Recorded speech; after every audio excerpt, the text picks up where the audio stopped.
সাংবাদিক বন্ধু বান্ধৱীসকল যোৱা 4 দিন মই বিটিআৰ ওদালগুৰি তামুলপুৰ বাক্সা আৰু চিৰাঙত সভা কৰিছিলোঁ। যোৱাকালি মই মিটিঙত অহা নাছিলোঁ।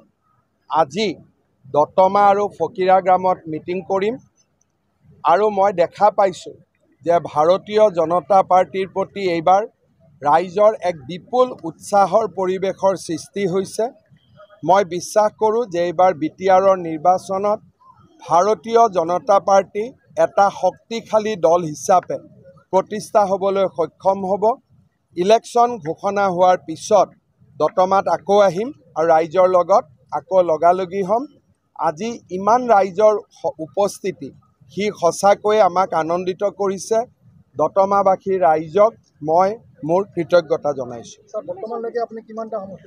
মই ওদালগুৰিত 3টা, তামুলপুৰত 3টা 6টা, বাক্সাত 2টা 8টা, চিৰাঙত 3টা 11টা, আজি 12 নম্বৰ। সেইকেইটা সমষ্টিটো গোটেইকেইটা জিকে। 12 মানে চক ইলেকশ্যনততো প্ৰতিদিনে পৰিৱেশ সলনি হয়। আজি যদি ইলেকশ্যন হয় 12টাই জিকে, কিন্তু অহাকালি কি হ'বতো ময়ো ক'ব নোৱাৰোঁ।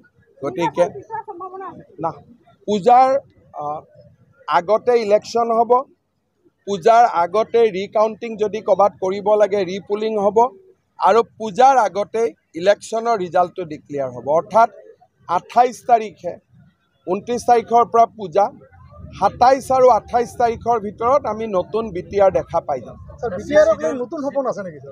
চক মই এইটো কথা বিচাৰোঁ যে বিজেপি যদি থাকে আমি বিজেপিয়ে সকলোকে একেলগে বান্ধি ৰাখিব।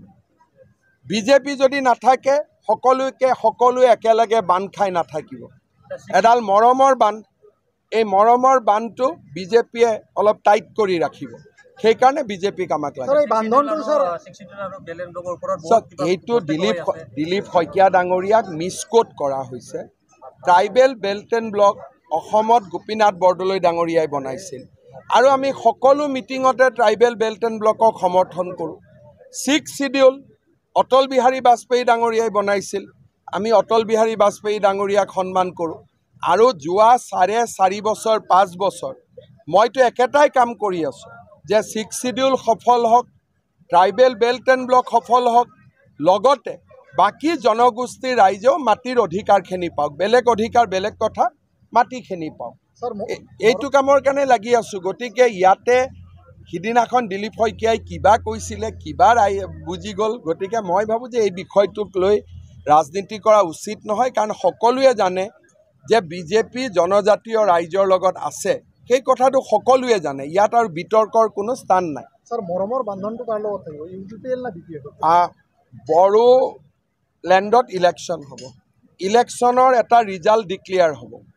গতিকে বড়ো ৰাইজে বা বড়োলেণ্ডৰ ৰাইজে কাক মৰম কৰে এইটো আমি ইলেকশ্যনৰ পিছতহে গম পাম। গতিকে আমাৰ স্থিতিটো হ'ল আমি কাৰো বিৰুদ্ধে এটা শব্দও নকওঁ। হাগ্ৰামা মহিলাৰী BPFৰ বিৰুদ্ধে একো নকওঁ। UPPL NDAৰ মেম্বাৰ, UPPLৰ বিৰুদ্ধে প্ৰমোদ বড়ো, UG ব্ৰহ্ম সকলো আমাৰ সতীৰ্থ, এটা শব্দও আমি কাৰো বিৰুদ্ধে নকওঁ।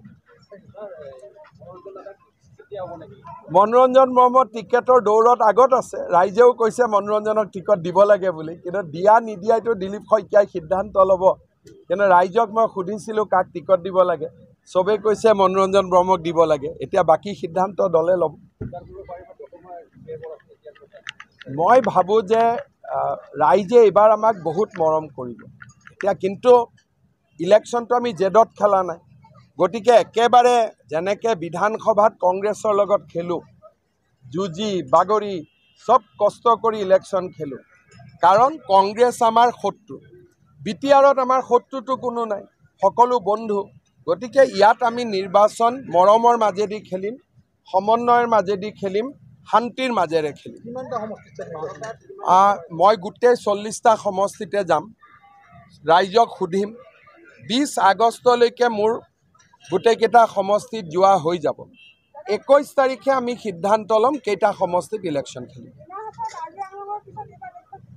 আচক BTRৰ পৰিৱেশ ডিমা হাছাও কাৰ্বি আলঙৰ দৰে নহয়। BTRত সুকীয়া পৰিৱেশ আছে, সুকীয়া পৰিস্থিতি আছে। গতিকে ডিমা হাছাও আৰু কাৰ্বি আলঙক আমি একেলগ কৰিব নোৱাৰোঁ। দুইখন বেলেগ জিলা, বেলেগ অঞ্চল। তেনেকৈ BTR আৰু কাৰ্বি আলঙকো আমি একে কৰিব নোৱাৰোঁ। সমস্যা বেলেগ, সম্ভাৱনা বেলেগ, ব্যক্তি বেলেগ, দল বেলেগ। গতিকে আমি কাৰ্বি আলং ডিমা হাছাওৰ ফৰ্মুলা এটা আমি BTRত আনিব খোজা নাই। সকলো অনন্য, সকলো একক।